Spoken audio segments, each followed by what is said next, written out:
Down said, huh?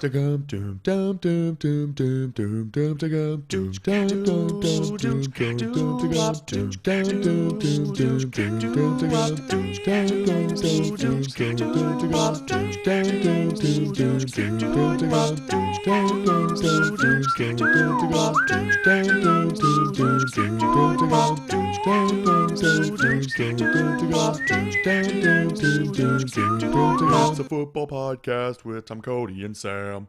Hello and welcome to the Midwest Dynasty Fantasy Football Podcast, where we break down a 12-team Dynasty Fantasy Football League every single week. I'm joined here by Cody and Sam. Cody, how's it going? It's going pretty good. I'm glad to be back on. Glad that we were able to make this week work. You know, fun playoff discussions to be had. So looking forward to it. Yeah, I agree. Who's your favorite for the playoffs at the moment? You know, it's got to be Jake O'Brien. Just look at that team. Just so good. No, I'm just kidding. I think it still has to be Sam, just because it's really tough to pick against the number one seed. And if Christian McCaffrey actually does come back and he's fully healthy and fully utilized, that just adds another top RB for Sam to have. So it's still Sam for me. So Sam, A, how are you?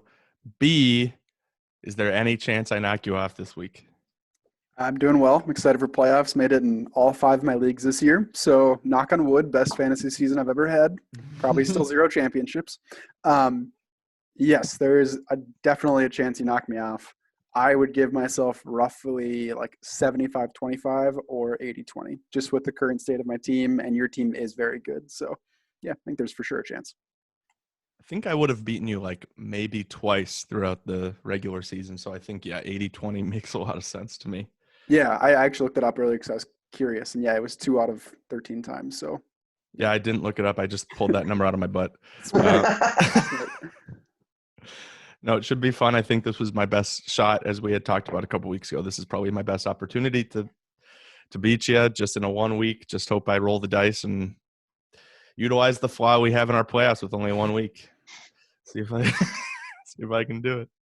But with that being said, Sam, tell me about what are we on, 13 now? Wow, it flew by. What's your week 13 overall thought and headline?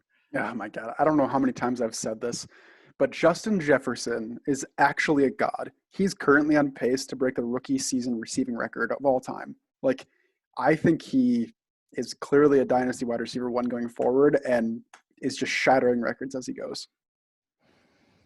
Yeah, I got to say you were right on that. I didn't predict that. I was saying like I would take a couple guys over him early on, but it's hard to refute it, especially with an aging Thielen. So I think that Jefferson is just going to be the clear number 1 guy for the future, but that's crazy. Cody, how about your headline? What do you got for us? I'm going to kind of stick with the rookie side, but I'm actually going to go in a different direction.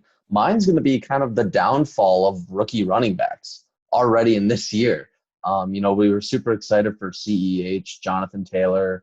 Swift looked like he was just coming into his own, but then, Swift knocked out with a concussion, and CEH kind of getting, the splits with Le'Veon Bell still there, and just also a little bit of an injury bug. And then Jonathan Taylor kind of getting outplayed by Naheem Hines. So it's been really interesting for the top rookie running backs. And then to see guys like Antonio Gibson and James Robinson continue to kind of emerge, as kind of just good players throughout the entire year it's been interesting to see.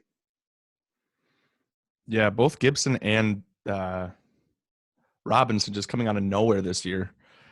Both of them are like competing for the real rookie of the year in the running back position. Definitely not, I don't think, overall, just because of all the good, especially like Herbert at quarterback and everything. But yeah, it's kind of crazy to look back in the year in review and think, holy shit, this is the best rookie class by far, like comparatively to other rookie classes from like if you go back to like 2014 and you're like, oh, bust, hit, kind of bust. This year it's like first round, second round, third round hits, like unreal. Yeah, it's crazy. And I mean, even running back specific, you have 6 running backs that are going to be in the top 18 on dynasty rankings, or give or take, with Robinson, Gibson, and the big 4 during draft periods. So it's been pretty fun to watch. That it has. My headline, and this is something we've talked about before, but I at first took a middling position, and we talked about it, and we were kind of like, yeah, I like it. I like seeing it. But now that it's happened more regularly, that is scheduled games on Tuesdays. I love I love it. I could totally get used to having like football on Monday or Thursday, Sunday, Monday, Tuesday or something, or even just get rid of Thursday. Like I actually like the Tuesday games a little bit more. It just seems to flow better after Monday, and just more football on more days. I'm really a big fan, and I don't think the players hate it too much. Like it doesn't seem like I've heard any outcrying. So Yeah, I agree. It's super fun for fantasy. I mean, there's really no gap now. You can have the Wednesday off, that's fine, and then Friday and Saturday we can entertain ourselves with other stuff. But other than that, you have football every single day. It's I awesome. love it. Yeah, absolutely. I think and you get to just watch every game. That's what's fun is like, I always get so sad that I have to miss so many games because even if you try to watch multiple games at the same time, you're always kind of missing out on one or the other. So I always like that. It's like, okay, I can actually be focused to this game this week now. Yeah, and that's the strict benefit to me. Like at first I thought maybe it was just a gimmick, but I could see a potential where they do really consider it, or a couple games a year, or sorry, maybe like a year. That's what I meant to say, where they do just say, all right, this is a Tuesday game, just for like a throw it in kind of thing if they plan it. I don't know. It'd be interesting to see. Yeah, that's kind of what they do with Saturday games too. Is like towards the end of the season, they generally have like Saturday games just because they want to make sure that everybody's able to view them. Right. Gosh, Nicole's still running? What's the joke? Because it's your background. Oh, wait, what, did she just walk by? No, the background of your screen that you're computer, sharing. the girl running. Oh, it's the wrong screen. I got it, Cody. Thanks. So confused. I thought I was sharing the other one. You look behind you. What? Wait, she's running in the background. I already told that woman, no running in the house. Oh no. Oh boy.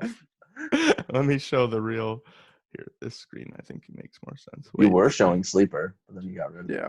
Share. No, I know. Crap. Oh, there we go. Okay. Now you can see the background again, right? Yep. She's still running. There it is. Yay. Yeah, we did it. All right. So a lot has happened. That's kind of the summary of all of this. We've had a few podcasts just because of how ingrained things have been going on, and not only that, but just the inverted weirdness between weeks 12 and 13. And we had the playoff preview, which got actually like 8 or 9 views, which thanks for watching, guys.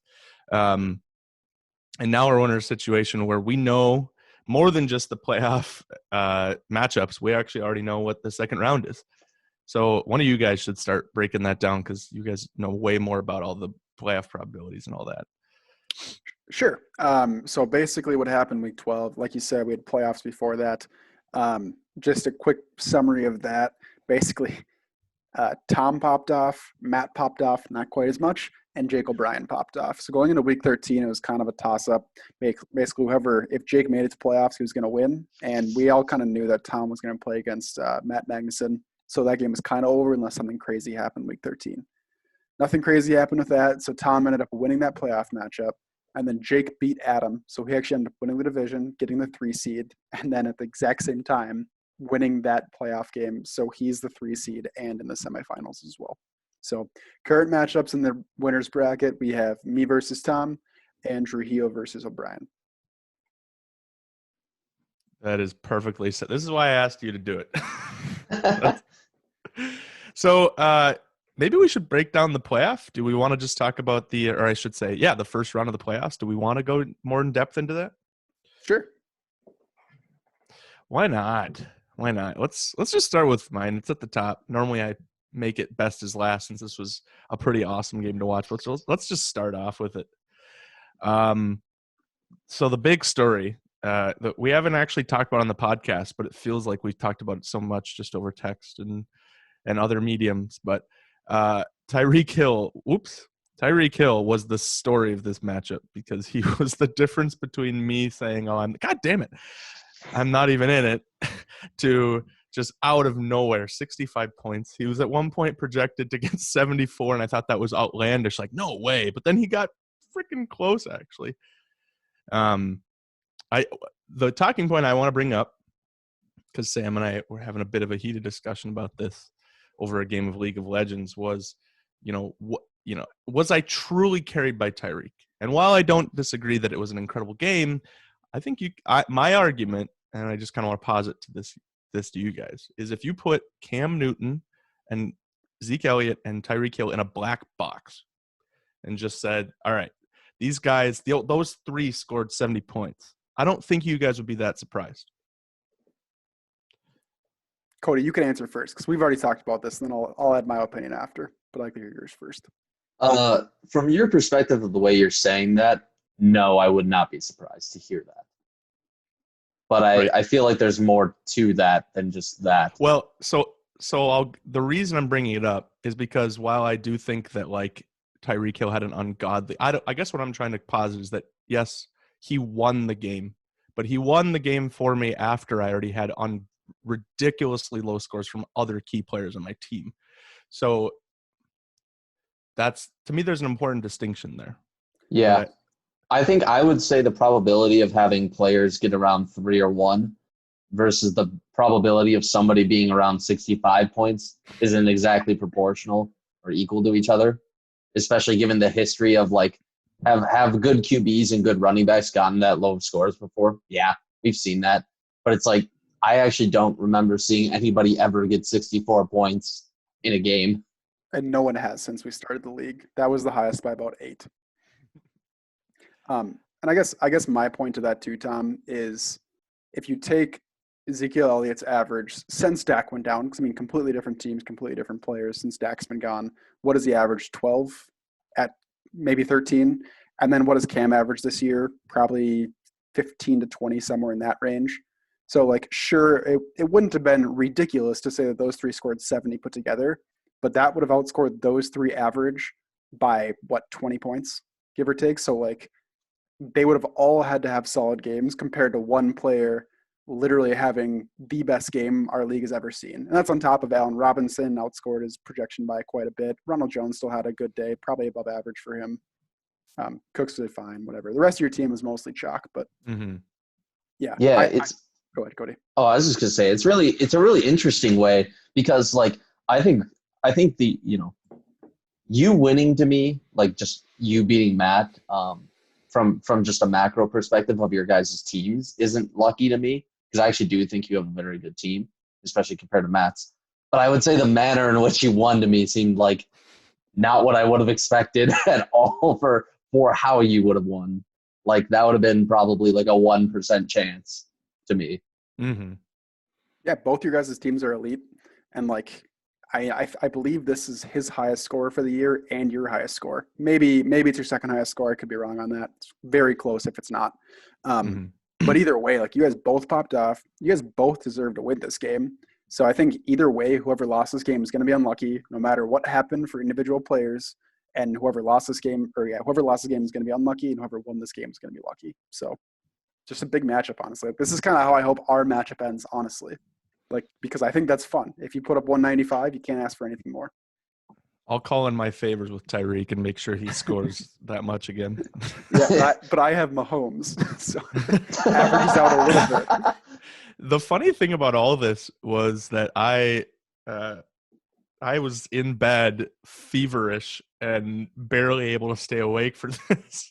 So I like woke up to start watching the game because at this point, Sleeper had said I had a 4% chance to win the game before Tyreek started.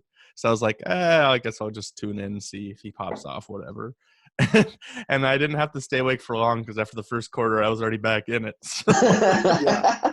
What did he have in the first quarter? 220 yards and 2 touchdowns? Like, yeah, 206 yards, 2 touchdowns, 8 catchers or something. Have you guys ever seen something like this happen before? I mean, this is no.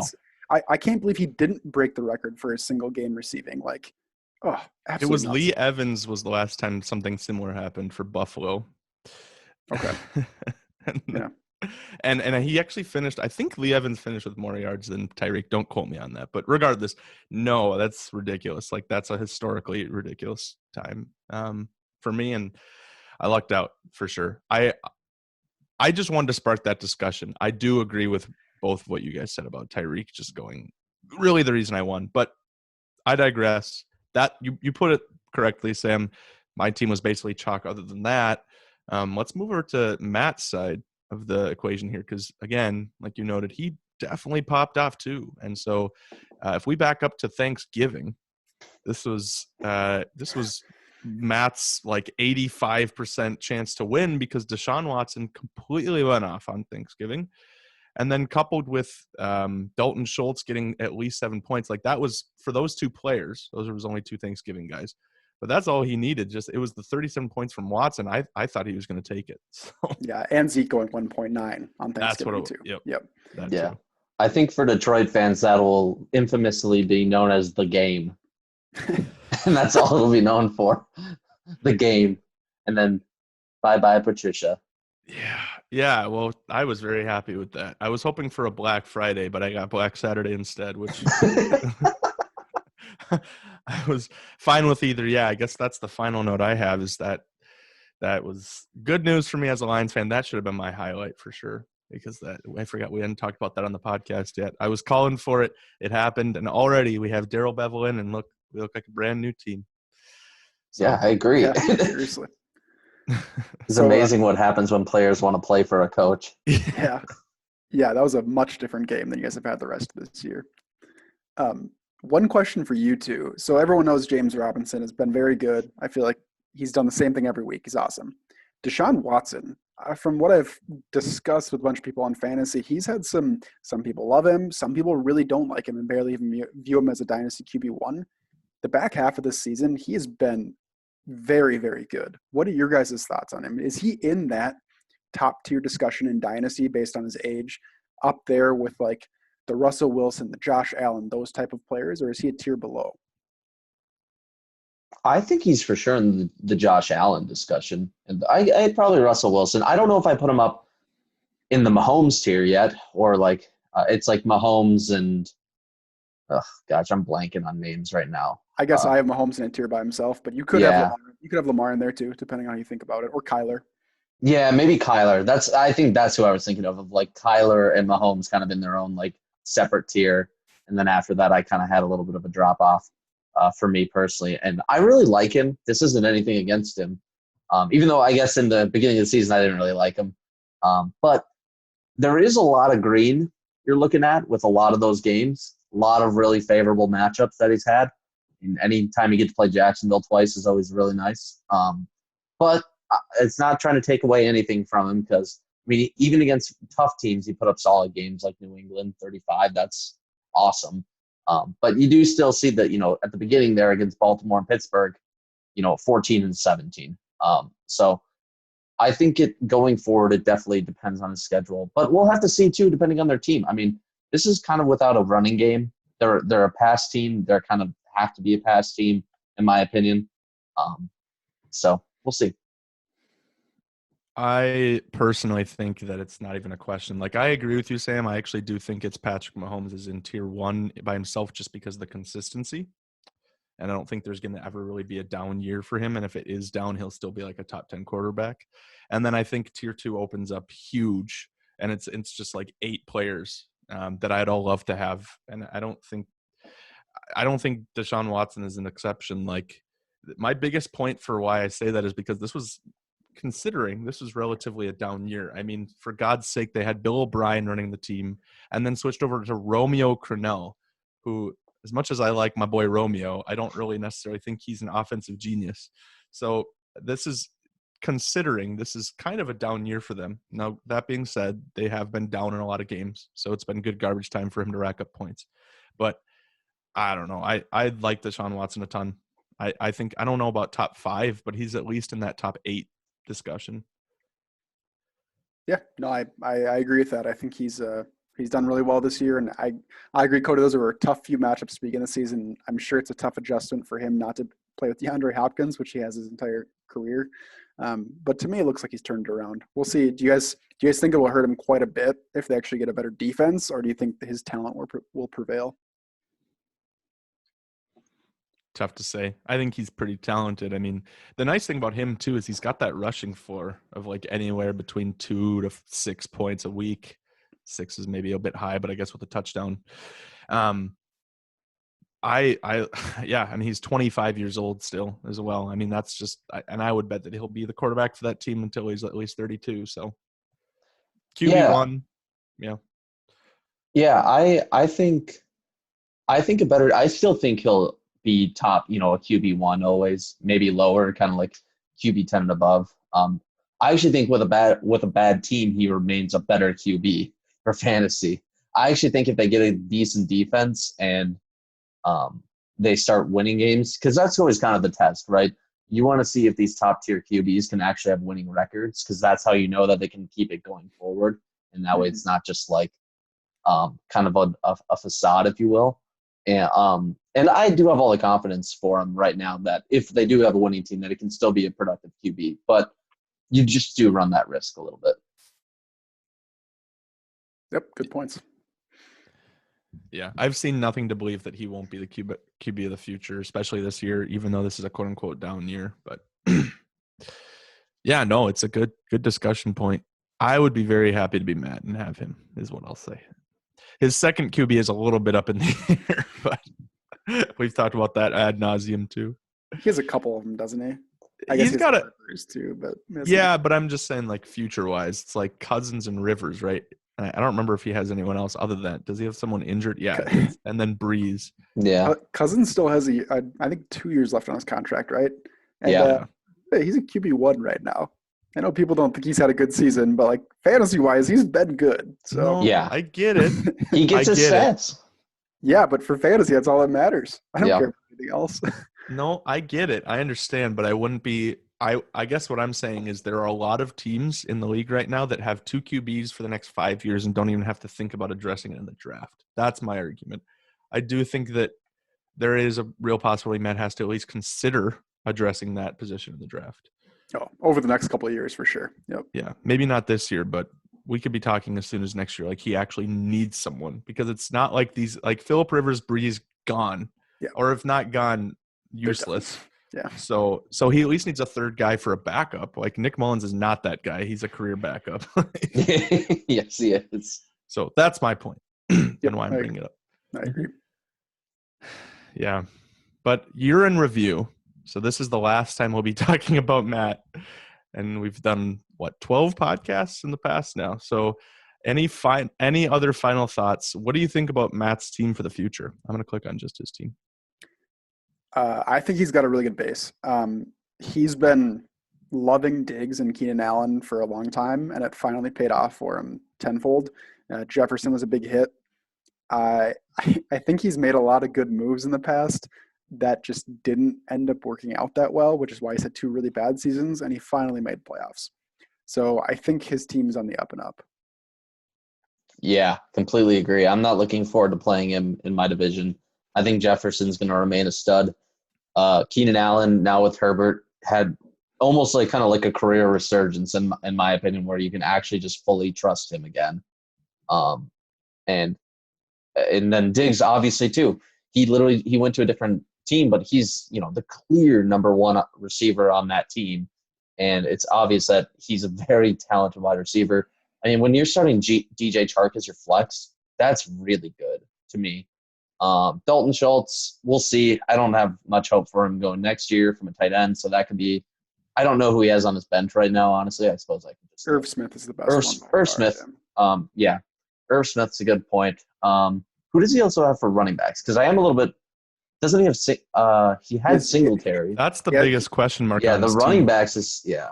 It's not terrible, though. He has JT and James Robinson. So that's a solid 1-2 punch.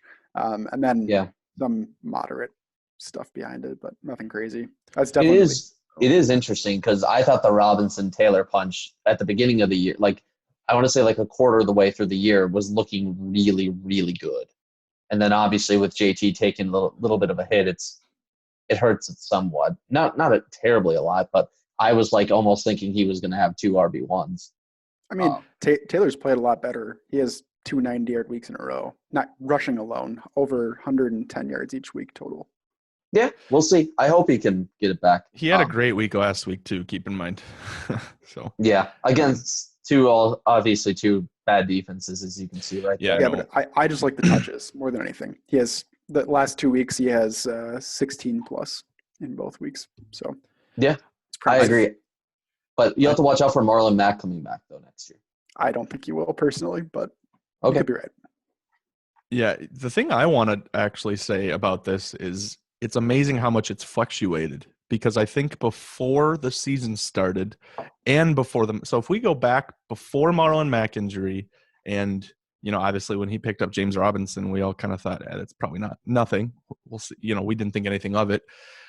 He was starting his 2 running backs that I think he was planning on starting every week was like something behind like Raheem Mostert and Singletary or Raheem Mostert and Philip Lindsay. But then Marlon Mack got injured and vaulted Jonathan Taylor up in everyone's eyes. Devin Singletary started not looking that great, and that Buffalo backfield didn't look the great in general. And he had the one injury, if I remember correctly, maybe not. Regardless, it's and then that's what it was. It was that Mostert got injured. Yep. So his backfield became like a combination of Taylor and Robinson, and it was not expected to be that at all. It's just funny. Yeah, I agree. And I mean, Robinson, in my opinion, was the best pickup our league has ever had. I feel like he's been absolutely nuts, and I think basically the entire reason Matt's team got to playoffs. So props to that. Yeah, absolutely. But, I mean, needless to say, I think it's going to be a great team going forward. Yeah, I completely agree. But with all good teams, eventually you get chopped unless you win. So any thoughts before we send off, Matt? Better luck next year. Yeah. Better luck next year, buddy. You've been chopped. You've been chopped. No, wrong league. Oh. No, this is a guillotine league too. It's cutthroat as fuck. All right. So would you say the second most interesting game actually is ordered here correctly? Well, I guess this was we're going back to week 12 probably. But it still was Jake and Adam. So I'm not ordered correctly, but this was such an important game. This was like probably the biggest game as far as playoff scenarios that Cody had outlined in that PowerPoint. And we were hoping it was going to be a really good game, but my God, let's just start out with Adam's team. I mean, which player, I'm going to scroll down on this list, which player was the most disappointing to you that just shit the bed? Kyler for me. That's just a brutal game that we have not seen from Kyler the entire year. Yeah, I think I could go that way, but just for the sake of differences, I'm going to actually go with Derek Carr. Having a quarterback get negative points to me is ridiculous. Like, that's almost like not even allowed. Like, I haven't seen that ever like this year. So I think that is clearly unlucky, especially against Atlanta. Yeah. Like, are you kidding me? Raiders are so hit and miss this year. It's nuts. Yeah. That's my guy. Yeah, no, Carr makes sense. Kyler is a huge disappointment, especially with only, it seems like historically when he hasn't gotten the passing yards, he's gotten the rushing yards to compensate, and he just didn't. But then just to identify a third player, this is the funny thing. This is actually 2 players. It's just the Kansas City backfield for him. Yep. They only gave their those 2 guys, which are their top 2 guys, they only gave them 19 touches. And just the lack of efficiency, just everything went wrong for Adam. At least, I guess, in hindsight, if I'm Adam, I'm looking at that and saying, oh, well, I wasn't like disappointed because I'm pretty sure Adam knew right away he was losing after like Thursday and early Sunday. So, yeah, that's really tough. I think a killer there for sure, him having to start there is DeAndre Swift, like I said before, was just starting to take over that RB1 spot on his team and really solidify it. And then that concussion just put a huge damper on that. So, that's just a really tough situation. Personally, I still think Swift is an RB1 going forward, but for this year alone, it killed his team. Obviously, it's not going to make a 100-point difference, but like it sucks not having a full team going into the week that you need them. So you don't want to start two running backs on the same team in a playoff matchup. Nope. But Adam does have his number one pick still, right? No. He did trade that one? Yeah, he traded it. All right. Yep. I won't make the point I was about to make. I'm glad I asked. So let's do the same thing with Adam, because he also is now officially eliminated and never even made the playoffs to start with. Year in review. Let's isolate Adam's team. What do we think about him moving forward? So not year in review. I personally think that he is in the best position in the entire league. His team is young. His team is solid. I actually looked it up on Dynasty or Fantasy Pros today. If you take like the top 12 of each position, he actually has 7 players that are either Dynasty QB1, RB1, or wide receiver 1, which there are not many teams in our league that can say that, if any, including mine. Like that's elite stats right there. And in my opinion, he's in the worst division. So like I think it's going to be his division to lose for the next probably 3 years until Mike's 2022 firsts really come to fruition. Yeah, I that makes sense to me. I mean, that actually just is that. It's he set his team up perfectly. The rookie hits for him are huge. DeAndre Swift is a hit. Clyde Edwards-Helaire was kind of a hit at the beginning. I know he started having issues here, but Joe Burrow was a huge hit. And then he was able to, even trade away and get guys in return. And I think he got does he have Dak? Yeah, he has Dak too. Oh, yep. Which is, his quarterbacks are ridiculous. They're so good. And also, he was upgraded to Chris Godwin as a wide receiver this year. So, to go along with Calvin Ridley. So, he's got the wide receivers. I think he'll have the running backs going forward. He clearly has the quarterbacks. Maybe the question mark is still just like wide receiver 3 and tight end, obviously. He doesn't need to worry about kicker. He made a big stink about getting Harrison Butlicker. But yeah. I agree. I think barring the 2 question marks, which is to me tight end, and like you could make the argument that wide receiver 3 is the biggest question mark, because he's got a lot of solid guys. Like best case scenario, he's starting like Calvin Ridley, Chris Godwin, and then hoping that somehow Mecole Hardman goes off. But I think that that's probably his. If I was Adam, that's the position I'm targeting in the draft, especially because it's supposed to be pretty deep. And then hoping to maybe hit on a tight end at some point or trade for one. I love Adam's team too. I guess to inject my opinion, I think there's a lot of variables year to year, but Adam's team is definitely kind of baked in low variability just because he's got players that are just like so guaranteed to be studs. That's the thing.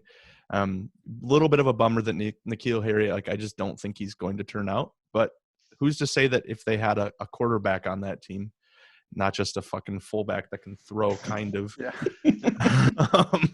maybe his fortunes would turn. I don't know if that means Jarrett Stidham, or I don't know if that means they address in the draft. I have no idea what the Patriots are going to do. Yeah. But that could definitely solve that issue for Adam too. So I do like Mike Williams too. I think he's fine. Yeah. As a wide receiver 3, I think he's okay. Yeah. He's not good by any means, but he does have his high moments, and we'll see how the connection between him and Herbert keeps building, because there is a situation in which he does produce. I agree. Yep. I think to me, like high level too is, I don't know how many of the teams that should be rebuilding actually watch our podcast, but like Adam's team is like the perfect example of the good way to rebuild and what can actually happen. It's only been 2 years, right? A year and a half even. And he sold his old players at the right time, and then basically drafted and made some good trades for young players. And this is what his team is. Like he went from last to like a serious contender for the next 4 years over a 1.5 year span because he did it right. I could not agree with you more. And this is just a little bit of patience. And if you enjoy it, the thing is, it's like a catch-20. It's like an anti-catch-22, because if you don't enjoy rebuilding when you need to recognize it's time to rebuild, then why are you playing a dynasty in the first place? So recognize that, change it. I don't plan on ever rebuilding because I just want to be a dynasty forever and just always be like the third best team. Yeah, you can So try. I'm not practicing what I'm preaching, but It's different strategies, honestly. Because like I'm the exact opposite, where I either want to be the best or the worst, which Cody is, I think, pretty clearly in that bucket as well. I would say I'm debatably the most successful at it. I would agree with that. You went from undefeated to unwinning. I don't know how you say that, but I had one win. did you I win? don't this think year? it's even I debatable did. yet. I What did won you one game. I didn't know that actually. That's pretty funny. I don't even know who I beat. It does You're not look 0-12. like it. Oh wait. Oh, I thought I beat somebody. No, You don't even know who you beat because you didn't. Oh. You beat yourself. Oh yeah. That's a classic. Yeah. But I don't want to. We were focusing on Adam. So here we're singing the funeral song again. We got to make this a thing. We got to let's see. Add some sound effects. Yeah. Ba-bang! We can't call it chopped. What are we calling it? Oh, it's a sleeper league. So Adam, rest in peace. You're going to sleep. Oh. Either that or we could say he's become woke, like the kids say. But would you be woke if your team but he's isn't like, bad? Or yeah, if he's your like team- sleeping. Yeah, because it's a sleeper league. But he's like sleeping for the season. Like he's Yeah. done. He's done. He's not woke. All right, Tom, I'm with you. Cody's idea is chopped. No. All right, he's sleeping. I think Adam is sleeping. Adam is sleeping, and he's gonna be a angry dragon next year, I think. So, I agree. Big bye, Papa Bear. Adam. Sleep well, my buddy. Yeah. Rest in peace, sweet prince. Yeah, that's a good one. All right. I would say that, in my opinion, there's one more matchup that was super pivotal for playoffs too. Well, never mind. There isn't really one. Now that I think about it. I would say the only other game, because like we discussed in 2 weeks ago podcast, there were kind of 3 teams going for those 2 positions in playoffs. So I'd say Marcus's week. You know what I mean? So his points could have made a difference if he made playoffs, which he didn't. So it didn't matter. But. Yeah. Well, let's just talk about these 2 teams. Let's talk about 2 sleeping teams in a sleeper league. I think you have to reference week 13. Week 12 is just irrelevant. No, because this was the week that everything went down. This was the playoff week. Oh, so you do want to talk about week 13. Yeah, that's why I was going to say week 13. Because you're right. No, you're right. Yep. No, you're right. Good call. So, yeah, Marcus, and I guess let's just look at Marcus's team then. Yep. And he scored 80. Yep. It's not good. It's not good. And we were talking about this a little bit before the podcast too. But, yeah, 80, just Justin Herbert just failing, Antonio Gibson failing. Everyone. I mean, AJ Brown even having a subpar week after having kind of a great season in hit for what we were expecting out of him. Well, that's not true. I shouldn't say that. He's a pretty good receiver. So anyway, let's just jump. Okay, this week sucked. He didn't make the playoffs. I think he's over it. But let's talk about Marcus's team moving forward as well, since he'll be sleeping in a little bit here. We'll formally put him to rest. What are the big takeaways from his team this year? Cody, you take this one. I got a lot to say, so I'll let you go first. Yeah, I'm sure you do. The biggest thing for me going forward is that he has pivotal pieces that he can build around, like Justin Herbert, AJ Brown, and you know those kind of players. Jalen Reagor is up there too. I mean, he is good. Josh Jacobs. The other big thing is by losing by this much, he now owns, I think, the 3rd and the 4th pick in the draft. He has I forget how many, three first-round draft picks. So he has projectively he has the 3rd, the 4th, and then if Sam wins, he'll have the 12th, which that's irrelevant. But having the 3rd and the 4th, where I would say I've done a little bit of research in this year's draft already for no particular reason. I would say that there is kind of a clear top 4 at this point. and then there is a distinguishable kind of cutoff after that, in my opinion. So I'm a little, from a person that was fighting for those spots, I'm very sad to see them, but I think they're going to be huge for his team. So I actually hadn't really heard that. I'm curious your thoughts. So out of the top four, obviously we have Lawrence, we have Fields. I'm guessing we have Jamar Chase and Etienne. Yep. Okay.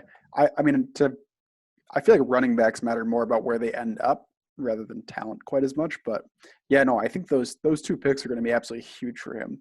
And obviously, honestly, I think his top talent is actually really good. Like he has Josh Jacobs and Antonio Gibson, right? Am I looking at the right team here? Justin Herbert's solid. He has AJ Brown solid. Thielen's good, but he'll get pretty old here pretty quick. But I just think like his top talent is really good. That if he can use those 3 firsts and hit on at least 2 of them, he'll actually be a sleeper contender in that division next year. Not to mention that he actually did, it was really smart in hindsight for him to get Jalen Hurts, because I think we're actually slowly starting to, I mean, we've been talking about it since like week 5, I want to say, but now he's actually projected to start next week. So that's wild to me. Like that was a huge handcuff for him quarterback wise. And that would have been a disaster if he didn't, because Dwayne Haskins just got absolutely shit on by the Redskins, or excuse me, the Washington football team. God, I'm so racist. Yeah. Take your privilege. So that could end up being really huge, especially because Jalen Hurts is a dual threat too. So if that turns out for him, coupled with his 3 first-round picks that are all like best case scenario for him, how they turned out, holy crap. Yeah, this is another team that is really based on what the hits are. He could start competing as soon as next year if he has some solid rookies. Yeah, our division is going to be very scary, in my opinion. Holy crap. Yeah, I think you guys might take over as the best division from ours. Yeah, probably just at least the most balanced. Yeah, Yes. yeah, all 4 of those teams could be good. Yeah, at least 3 of them. Yeah. Well, based on Trujillo's draft capital, I would make the argument that that's a pretty fair assessment that his team is going to go downward a little bit with respect to the rest of the division. So, yeah, I do think the word balanced is a very fair term. I would not want to be in that division, but it might be better than being in Sam's division still. Who knows? We'll see what CMC does, I guess. Yeah, exactly. Keep in mind, Odell Beckham Jr. is also a relevant asset for him. I know I guess I still don't entirely know what to think about him, because it seems like the Browns have gotten an offensive resurgence by not feeling like they have to pass to him, because they just run the shit out of the football and then just play possession football after that. But J.K. Dobbins too. Oh, that's Trujillo's team. What am I talking about? Oh, yeah, I was going to say J.K. Dobbins. I forgot that's Trujillo's team. Anyway, yeah. So ignore everything I just said there. So let's finalize Marcus's team before we put him to sleep, our baby boy. What's your prediction for next year? Does he make the playoffs? I'm gonna say yes. Yes. I think barely, but yes. I think he takes Jake's spot. Yeah. Or Adam's spot. I see. Yeah. I think Adam still made playoffs, but yeah. Right. You're saying Adam wins his division, then he takes that. Yeah, I agree. I think in Division 3, if we keep the same divisions, I only think 1 team comes from that next year. I don't think they get 2 teams. I agree. Well, you heard it here. He's going to be a playoff team next year. He's going to usurp Jake. We'll see if we remember to see if we're right next year. We probably won't. But Marcus, it was good talking about your team this year. We're not going to be talking about it anymore. Maybe like a final everything podcast after the playoffs are over. Goodbye. Good night, my friend. Go take your Xanax and go to sleep. Is that a sleeping drug? No, that's an antidepressant drug, I'm pretty sure. Go take your chloroform and go to sleep. Well, let's round out. Let's round out that division for the people that are sleeping, because we already put to bed Matt. We put to bed Marcus. Trujillo's very alive. Cody, you've been sleeping since week 1. Yeah. So you're fucking Papa Bear hibernating in your little cave with your little player that you have, your one player that actually did something this year. And Who's that's that? well, it's like 3 players, I guess. Judy, Pittman, Kirk, and Locke. And to be honest, I don't really know what to talk about with your team anymore because I feel like every week we've said like, what are we looking forward to? I'm So, literally just Team IR. The actual player I would want to draw attention to if we actually did is Colin Johnson on Jacksonville. He's on my yeah. bench. He's Sure. actually been putting up 2 good stats with Mike Lennon in a row, and he's a huge target. He's 6'6", 215. And boy, he's made some good catches, especially watching him against the Minnesota Vikings, watching him again in that game. I mean, he looked good. He had more targets originally than DJ Chark. Not throughout the entire game, but I think through like the first half. Whether he has a connection with Gardner Minshew, we'll see. That'll be kind of the determining factor. But if that even optimistic to matters. see. Yeah. Travis Fulgham has soured me on Colin Johnson because I feel like they're almost identical players. Where they're both huge and they've looked good in game. And then Fulgham started sucking. I think Colin Johnson's a good prospect, but we'll see if it actually pans out and he's a starter on your team next year. I'd just be surprised. Like, in order for him to pan out, well, I mean, you know, if they get one of those top tier quarterbacks, you know, Fields, Lawrence, I think those are like the 2 guys that I'm looking at as like someone that could turn around offense single-handedly. And it's enough to outperform both Chenault and DJ Chark. Then I could see him being a long-term startable asset. Could he be a starter for you next year just based on the fact that like your team isn't going to be that great yet next year? Sure, absolutely. I think he's a great flyer, in other words, is what I'm trying to say. Yeah. I mean, we'll have to see. I don't want to get too far ahead of this at all. To me, he was an interesting prospect to have. And coupling that with the fact that DJ Chark really hasn't had that good of a season, you just never know when players can kind of come up and take over spots. I mean, look at Juju. Remember when everybody was saying Juju was going to be the next big thing? And then, you know, especially because he had 2 great seasons. And now it's like, I would say he's the number 3 guy on that team. Mm-hmm. You just never know how things can play out. Yeah, I'm still optimistic on Juju for whatever reason. But yes, I see your point. I was actually looking at him the other day. He's had a quietly pretty good season. Not what you expected a couple of years ago from Juju, but he's wide receiver like 20 right now, which is, I mean, very, very startable. Not elite like he was before, but still a good player. It's to me, it's just like he needs to go to a team that wants him to be the wide receiver 1. Because then I think he actually could end up pretty good. Or he just doesn't get the air yard targets from what I've been seeing. He just gets short yard targets, and then all long range has been going to Chase Claypool and Johnson. But it's interesting with Johnson because Mike Tomlin just came out with this thing because Johnson actually leads the league in drops. He has 9 drops this year, which is a ton. And Mike Tomlin was like really mad and upset after this Washington game. He's like, we need to start catching the ball or else we're going to find people who can catch the ball. So even though he's put up great stats, we'll see what happens. To me, I think that's big words. When you're talking about a receiver that's like top 3 in targets per game this year, like Ben loves him. So I feel like he's going to get targets every single game. Mm-hmm. Yeah. I think Ben just gives a lot of targets out though in general. He's dominating targets on that team when he plays. Like it's not even close compared to the other 2. It's I don't believe he's played a full game this year with less than 10 targets, which to me is just like pretty ridiculous. But it is a little bit of A and B though, because Ben Roethlisberger does have like 50 pass attempts a game. But I'm not disagreeing with what you're saying. Could be interesting from a dynasty perspective when Big Ben's gone. Oh, yeah, that'll be way different. Yeah, I've said this before, and I stick to it. I don't want any of those receivers, to be completely honest. I know that sounds like a huge hot take, but I don't think it is. Like, I could see that being one of those deals where you look back in like 3 years and saying like, holy shit, their receiver core looks completely different now. But I may be way off base on that. Yeah, I could see it. I think it's a fine take. I mean, Big Ben is just different.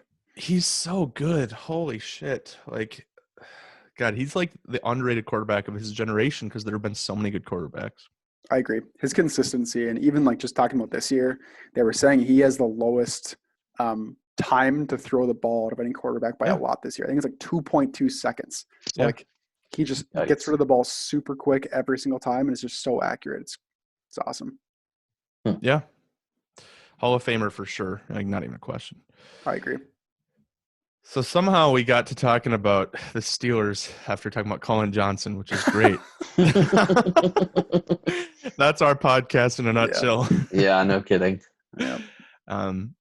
So I actually don't think I've asked a question similar to this yet. So I'm going to come up with something here.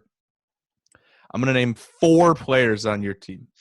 And you have to pick one of them and tell me which one of them you were most surprised in on Cody's team, because these are kind of the 4 big names on his team. Number 1, Drew Lock. Number 2, Jerry Jeudy. Number 3, Michael Pittman. Number 4, Christian Kirk. Who's your biggest surprise? Ooh. Cody, do you have one? I need to think about this for a minute.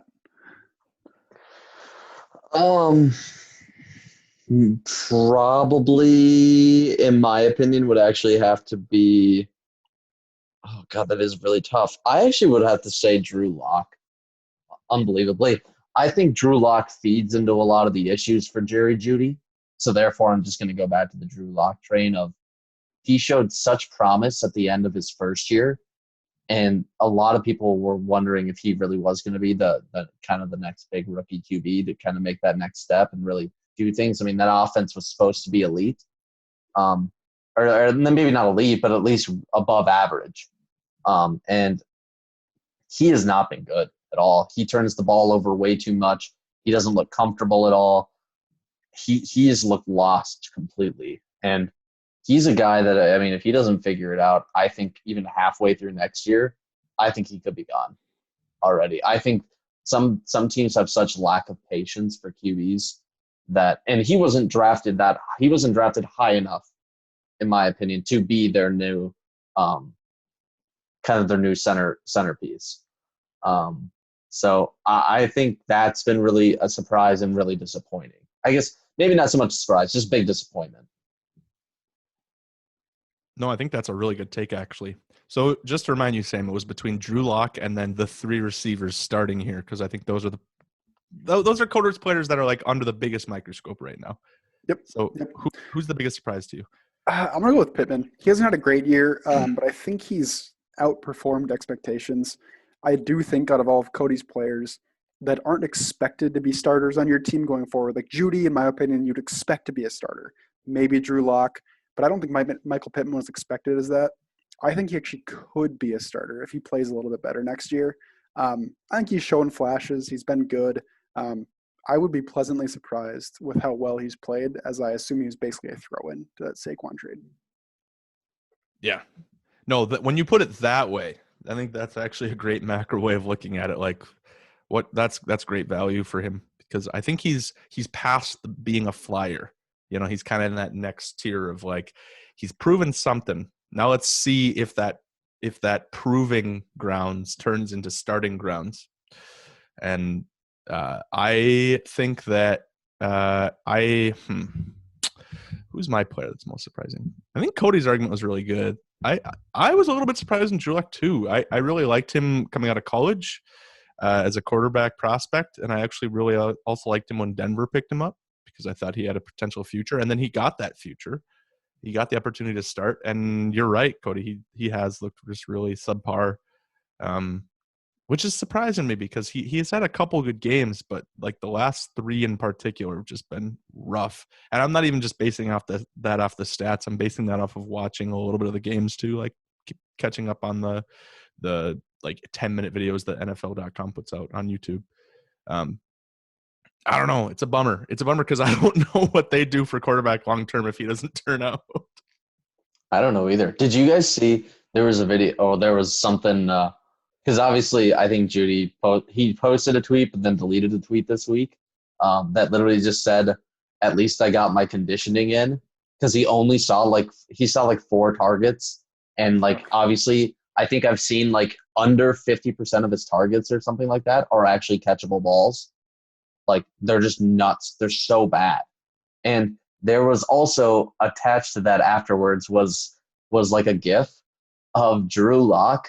There's literally Judy making a move on a cornerback, being wide open on a slant route, and then Drew Lock looking the other direction, throwing it against the first down marker, like hitting the orange post on the first as Jerry Judy's wide open on the other side of the field.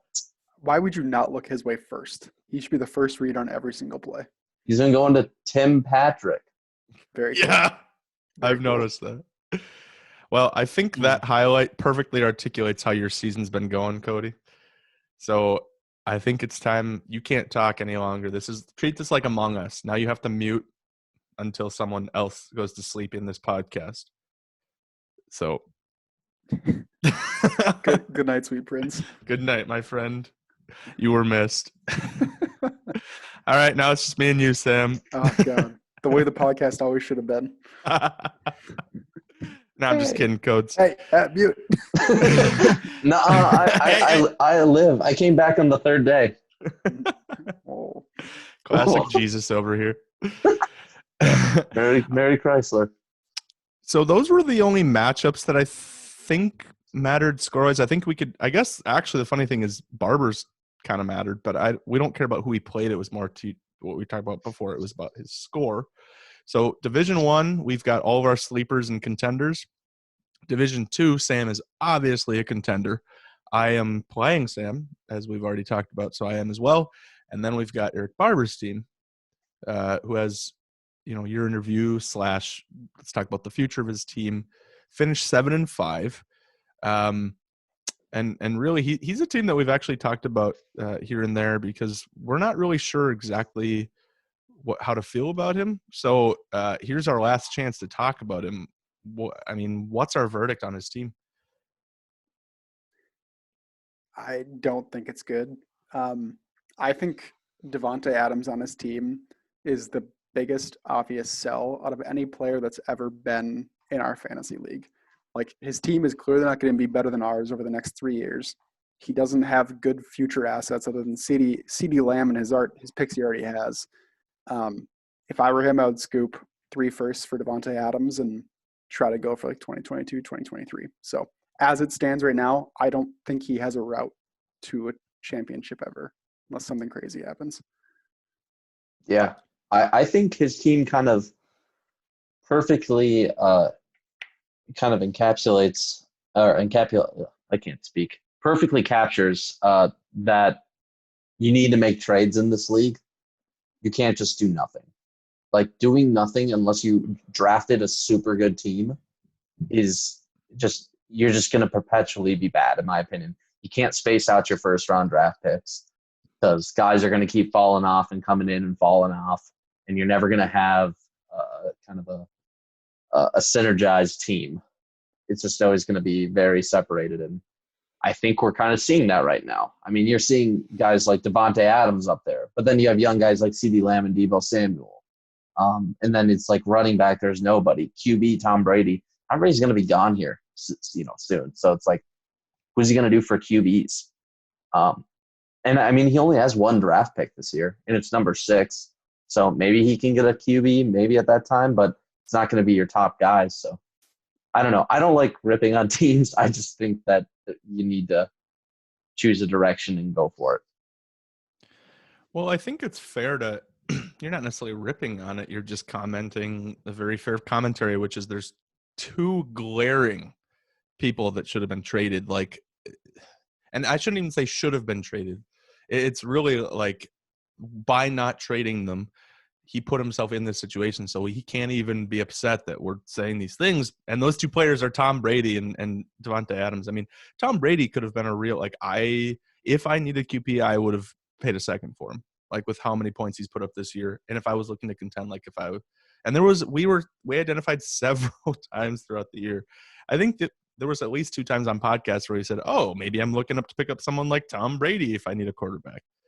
It's like, and I mean, maybe he was trying to shop him. Like, I would have even settled for a 3rd, just because I'm not sure on where his value is even next year now.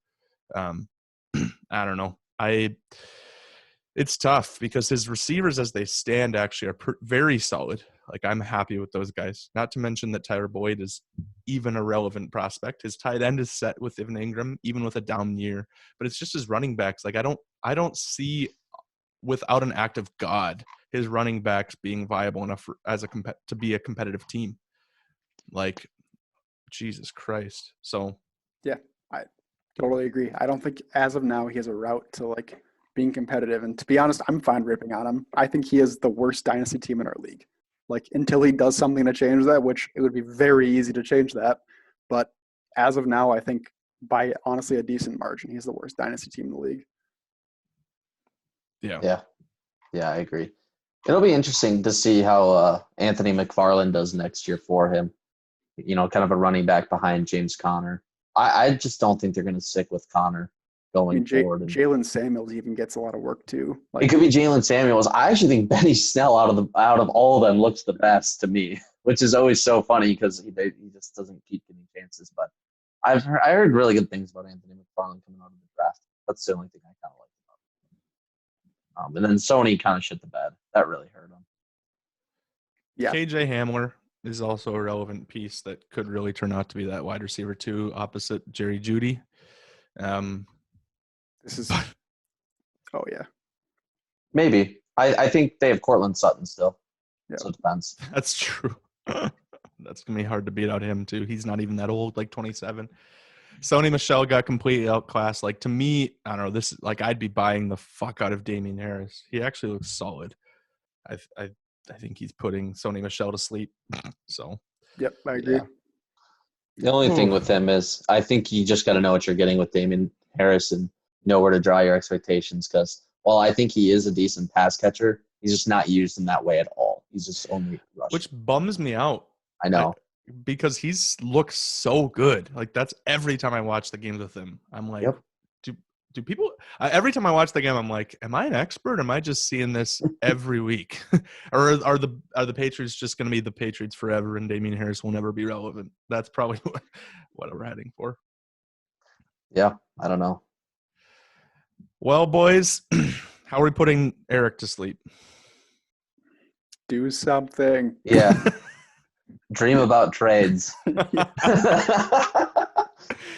Because dream about trades, because otherwise you are a nightmare to us right now.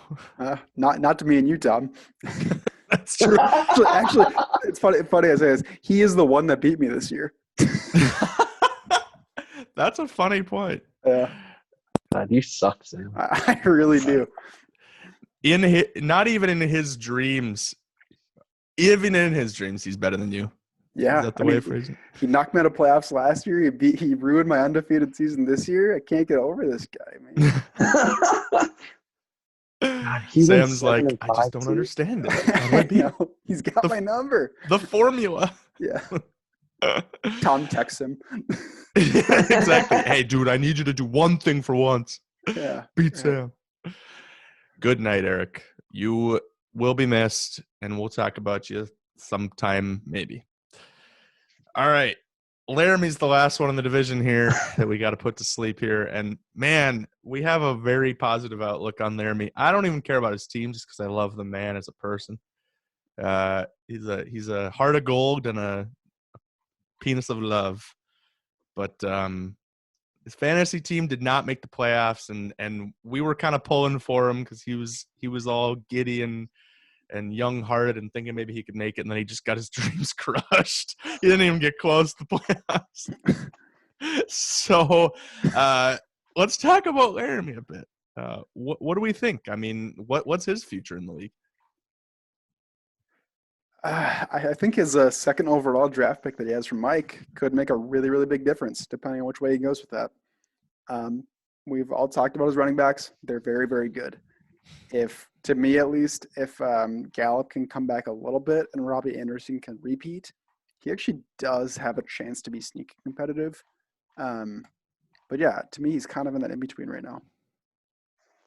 Yeah, I think so too. I mean, he just needs – I mean, we've said it so many times, I don't want to sound like a broken record, but it is just the wide receiver pieces that he just needs a little bit, because he has solid – I would say like wide receiver threes or some wide receiver twos.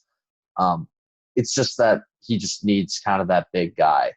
to step up and be that wide receiver one on his team that he can have to go along with his really good running backs. I mean, he still has Miles Sanders, Joe Mixon's injured. Mark Andrews is a legit top tight end to go along with Noah Fant. Still as another huge tight end. Marlon Mack could come. He actually does have a lot of depth. I give him credit there. He has a ton of depth on a healthy team.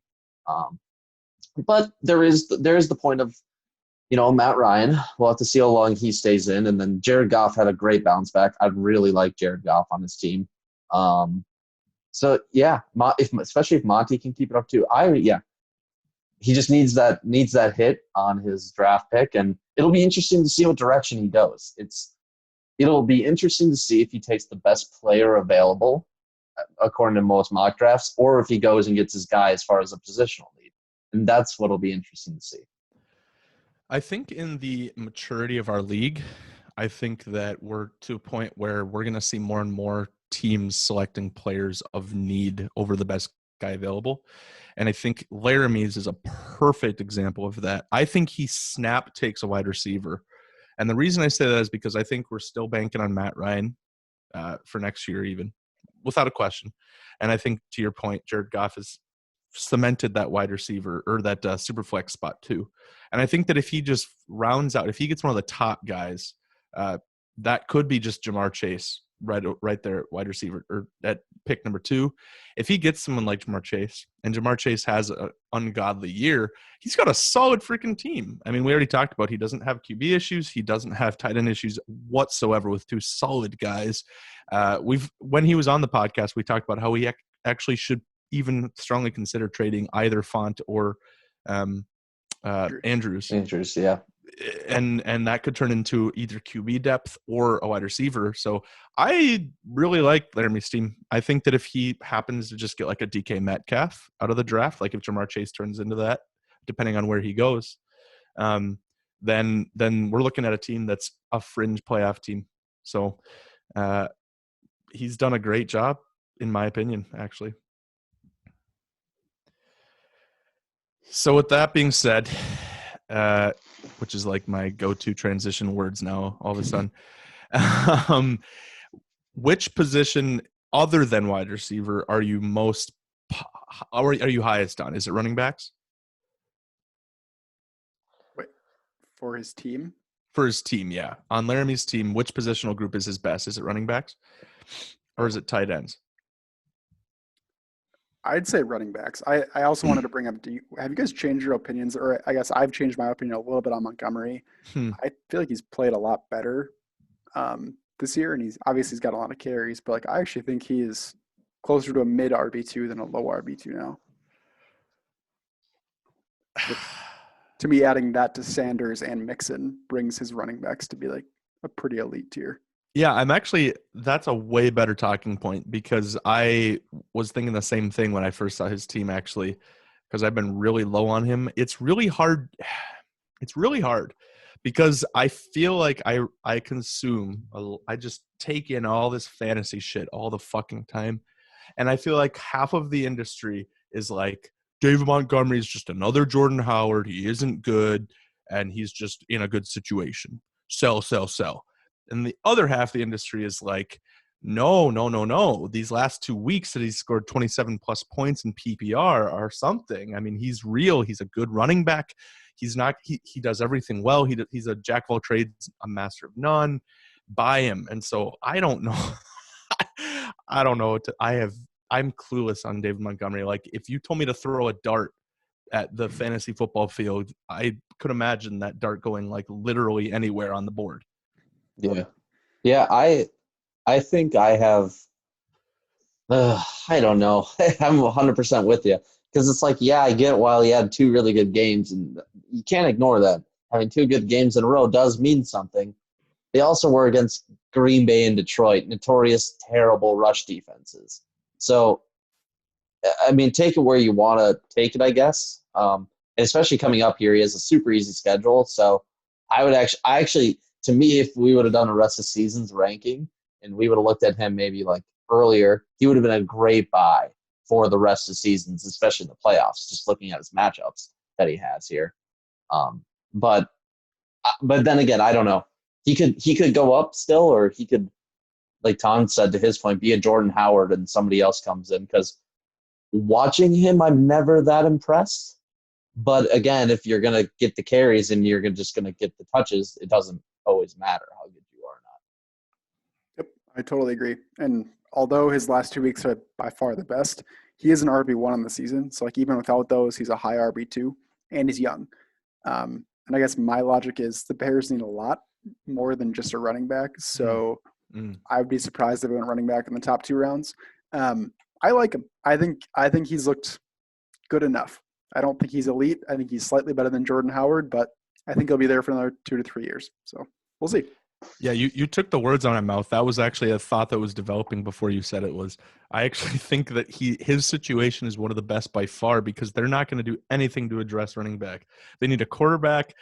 After Allen Robinson inevitably leaves, they're going to need more receivers, depending on whether I'm just strictly talking the offense here. They've got Offensive a lot of questions. Mm-hmm. Yeah, line too.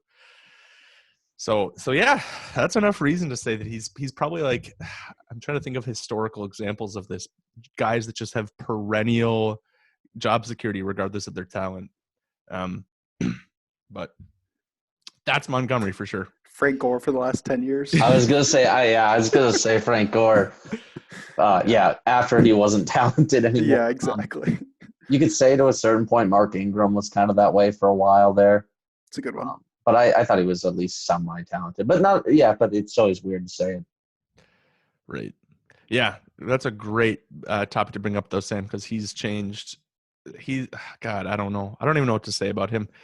But yes, I think I do like him. You've swayed my opinion.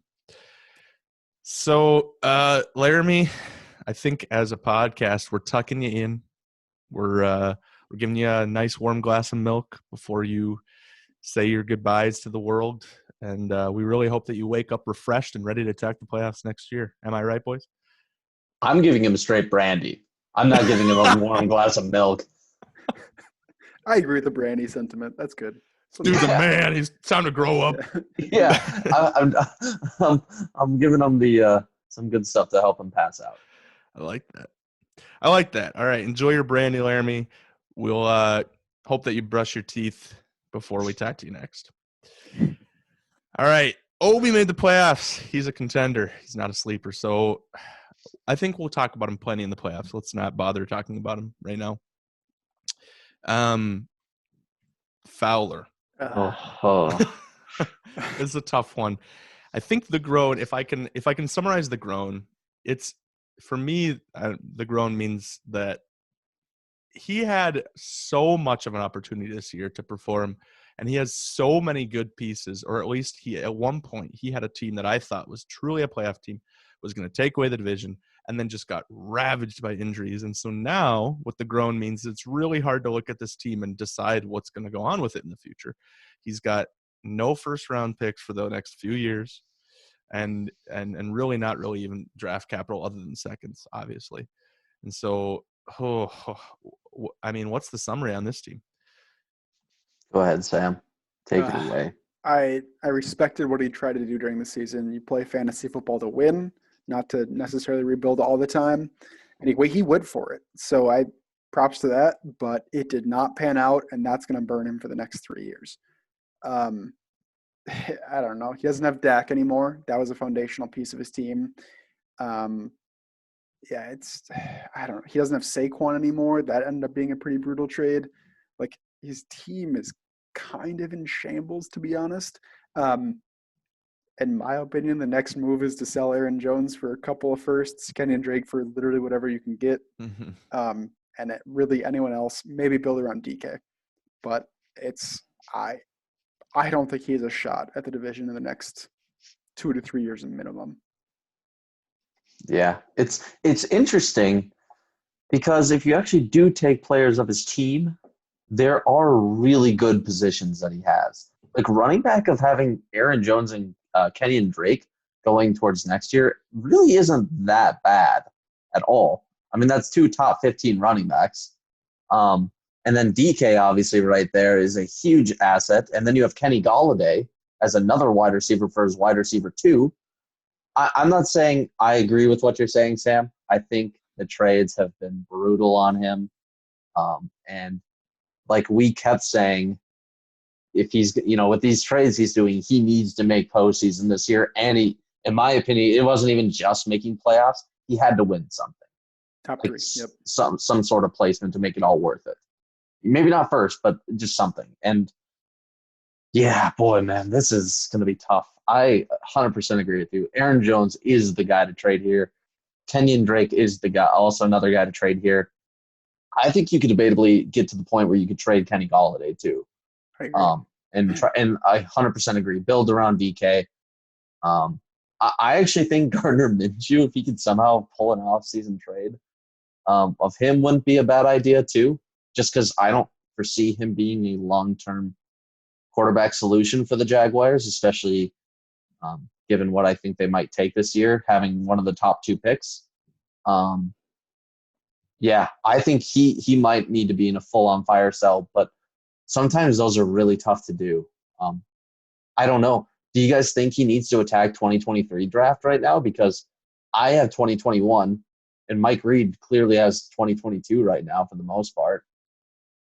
Tom, as a resident non-rebuilder, what do you think his team should do? I 100%. That's a great. I'm happy that you're targeting me on that one, because this is one of the teams. This is one of the teams that just has to. And I think it's funny that you bring up the 2023 target, and it sucks. Like, Jesus Christ, like he'll probably put his first kid through college before his team would compete again. But but like, you have to. Like, I seriously think you even have to consider selling DK. This might be the highest value he possibly has. And you could probably get 4 firsts for him, like legit, potentially, to the right buyer if someone has 4 firsts. It's just unreal. And we haven't even tackled fully. I know we kind of addressed that, you should get rid of Gardner, but we haven't even addressed that he doesn't really even have a second QB, like, at all. Literally doesn't. Assuming Gardner Minshew is done, which I personally think he is, because they're going to draft a quarterback, and Gardner's no longer part of that picture unless he finds some sort of like journeyman way to some other team. Holy crap. Yeah, he's got a fire sale, and but the thing that's so tragic about this, it actually pains me, is that, like, we always say you need to make moves, you need to pick a side, you either need to be a contender or you need to be a rebuilder, or you can, I guess the third category is like just being in the middle and hoping to make the playoffs and then hoping to make a run. And unfortunately, he went with I'm going to be a contender.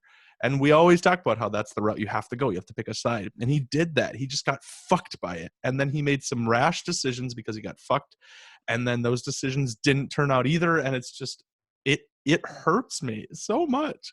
Yeah, it sucks because I think the Saquon for Kenyon Drake straight up was too much. I think he should have gotten more from that. But like, I respect that he tried to go for this, because I think that he made the right decisions, just the wrong individual choices, if that makes sense. So like, It sucks it didn't work out for him, but I like that he went for it.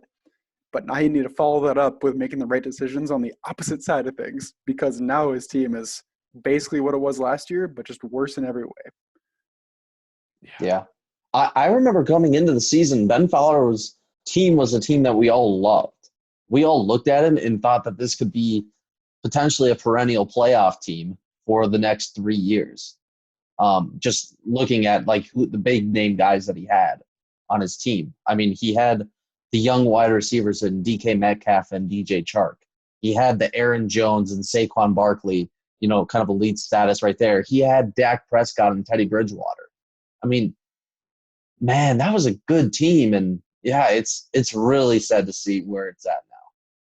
Yep, I guess it shows the importance of depth in the NFL, right? Is that his team was very, very good for his starters, but then one player got injured, panicked a little bit, sold someone, another player got injured, and he's basically done. So just gotta have at least one replacement for every starter. So let's hop in a time machine and let's go back to the first thing that happened to his team. Saquon Barkley goes down, torn ACL, MCL. He's out. Is this like learning lesson? Do we draw anything from this? Are we now like, do we look at this as like an ultimate case study on what not to do when something like that happens? Like, should he have just ultimately held and made minor rebuilding, targeting 2022? Like, should he have just written off his season instead of trying to double down? Is that what we're saying? I don't think so, no. I think he made a fine choice. I just think he made the wrong trade individually. He could have targeted an older running back that would have been cheaper, or a better running back, because Kenyon Drake versus Saquon in any instance was never really fair, and never a good trade for him. But even on top of that, Kenyon Drake, when he traded for him, ended up going down after he traded for him, so another sense of unlucky. But Cody, what do you think? Yeah, I think there's clearly three ways he could have played this whole scenario. He could have gone for it, which he did. He could have just held, just said, this isn't my year. Let me just hold where I'm at. I know I still have a good team. Let me compete the next year and the year after that. Or he could have done what Tom said and rebuild. I think this is just a case scenario more of when you choose a direction, you just got to still make sure that even though you might feel forced dependent upon a direction, that you got to make the right moves, like Sam's saying, 100%. But I don't think it says anything about which direction you need to choose. Because I think he could have chosen, in my opinion, any three of those choices with his team and would have been fine for it if he had made the right moves on either one of those sides. So that's my feelings on his team. Yeah, very well put. Fowler, your family is about 8 large, and they decided to go to Disney World. One in one car, one in the other, and 4 of the people in one car just got in a brutal car accident. They all died, and now you're trying to go to bed for the first time, and we're putting you to bed, buddy. We love you. It's tough. It started with some light drugging, and now we have car accidents. That was tough. You're just going to have to sleep it off and go to some therapy. But we're here for you. Go to bed, my friend. Hopefully we taught you something. I think only life can teach this lesson, Cody. Good night, our friend. Rest in peace. Rip. We already sent off Adam. The last one is the infamous Mike Reed. And I think we'll call this our final topic on the podcast as well. Our last sleeping member. Oh boy. This is a team that's, in my opinion, definitely in the class with Eric Barber and Marcus and Fowler. Well, I shouldn't say Marcus. We weren't putting him really in this tier. But it's hard to say what the direction really is. He made a lot. I mean, I shouldn't say the direction. That's not what I meant. He made a clear directive choice. This is what we were just talking about. He decided to go for 2022. But now the question is, like, is that going to work? Is there a future in 2023 for him? I think there is, for sure. I think he actually has a good team set up. I actually don't. If we were doing tiers, I would have him a tier above the Fowler and Barber right now, in my opinion, going forward. I think he has a clear direction that he chose. I think he has great young players on his team to build around with. I still think he has assets. Like, he has so many good young wide receivers that if he actually does want to try to trade some of them, especially some of his prospects, like, he can still to even out other areas. But it's going to be kind of thing. Same with me. It's just going to be, can he hit on his draft class? If he can do that, I think he'll be fine.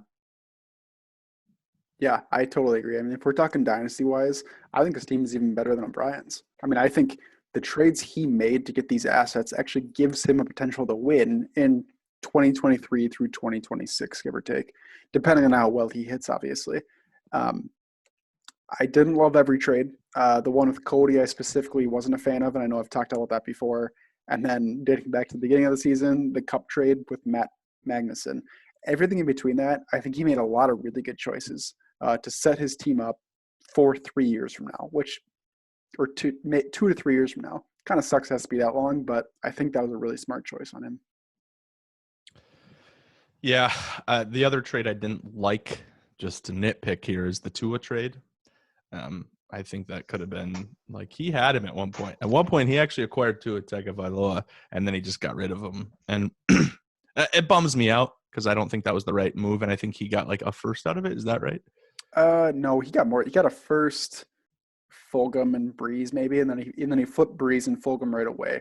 So Yeah. value wise, I think he got roughly 2 firsts. I can't remember exactly how all the trades work together. So Sure. maybe not quite as much value. And yeah, I could have seen definitely holding Tua if he believed in him. But I know Cody doesn't believe in Tua. So if Mike's kind of in the same boat as that, then good to see either way. Obviously, I like Tua a ton, but Yeah. Even though I don't like Tua, I actually agree with Tom in this situation. I think I would have held with him. I think just the prospect of having, just these young quarterbacks that you can go and just hope that it's kind of a numbers game at that point. It's like, okay, that's another draft pick you don't have to use on a quarterback. You can maybe use on position players. And between Sam Darnold, Daniel Jones, him, I thought he had other QBs too, but maybe he doesn't on his team. Young QBs, he may not. If Jameis Winston starts, essentially to me, what it felt like is that some of those guys are just dart throws, and then it's like, okay, Tua could be kind of an above average dart throw, and then coupling that with these other guys, it's like you just need 2 to hit, and then maybe hopefully that one's a good backup. The third one's a decent backup that you could have for depth. So I would have liked for him to keep him, but it's fine. sure. Yeah, I think the value he got with all the trades put together is about equal, but if I were in a position, I would have kept him too. I think after he traded away Laramie's pick, I don't think the Tua trade was worth it, but yeah, either way, he made a lot of good choices, I think, some questionable ones, but mostly I think his team's going in the right direction.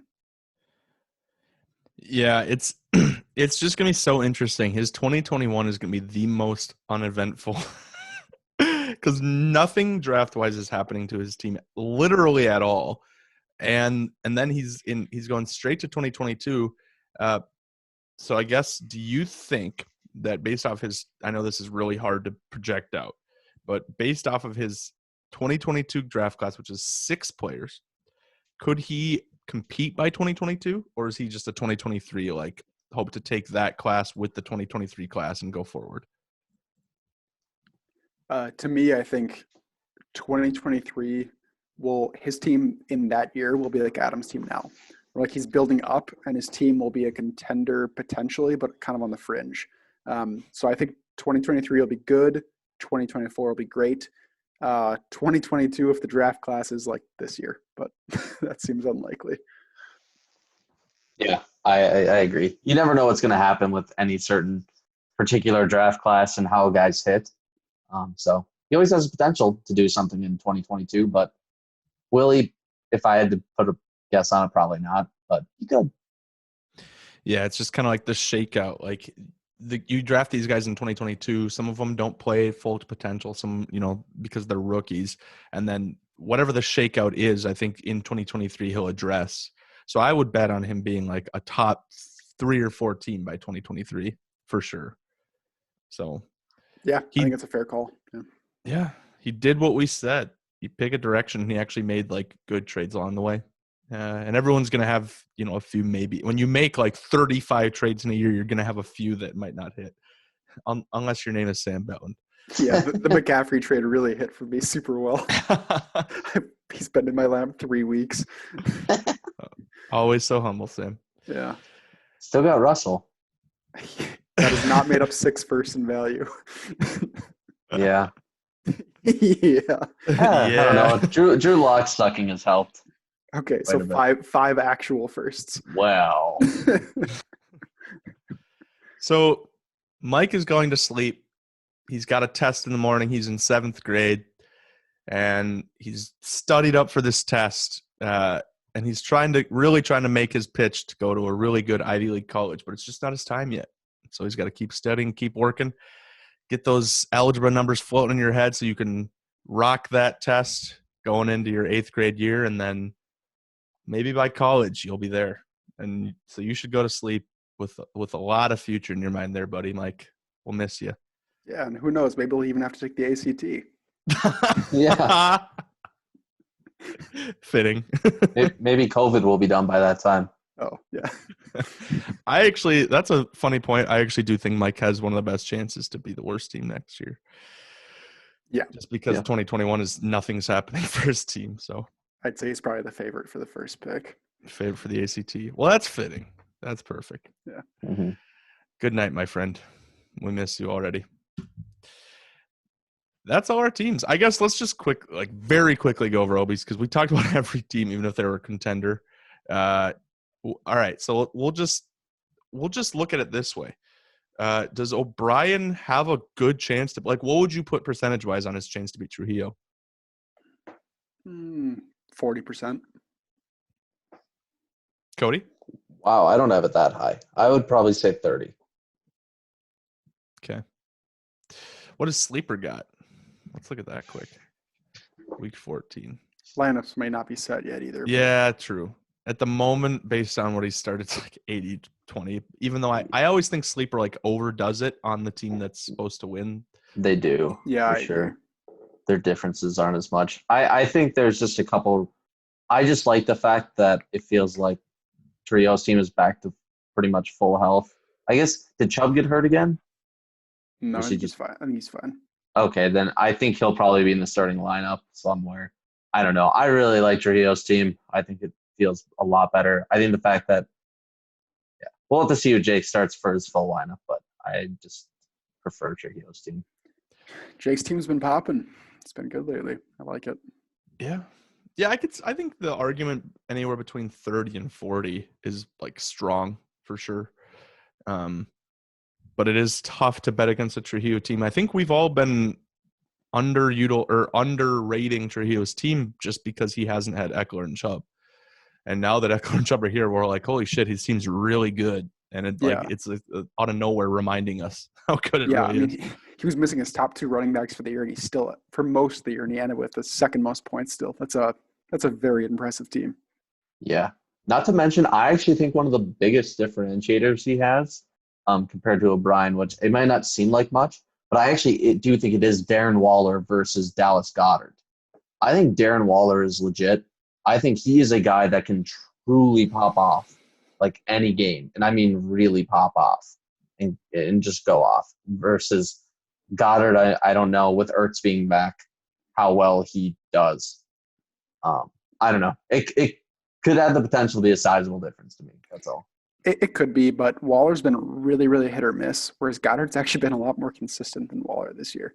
Yeah, but that was with Ertz being injured. Sure. I would still take Waller, but I don't think Waller is the by far better tight end. Maybe one tier above at most, in my opinion. Yeah, it's not like Irv Smith. A tier is I mean, we know how our tight end tiers work. A tier actually is kind of a lot, though.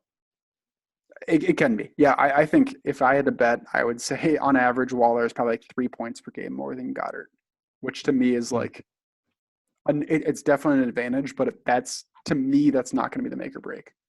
But I could be totally off on that. If he was playing the Jets again, I'd vote for him. Yeah. If you told me he was going to get 17 targets, My God. Yeah, it was fucking unbelievable. He's a very good player. But I'm mostly honestly a fan of Goddard. I think they're both really good players. I just think Goddard's probably top 5 or 6 going forward too.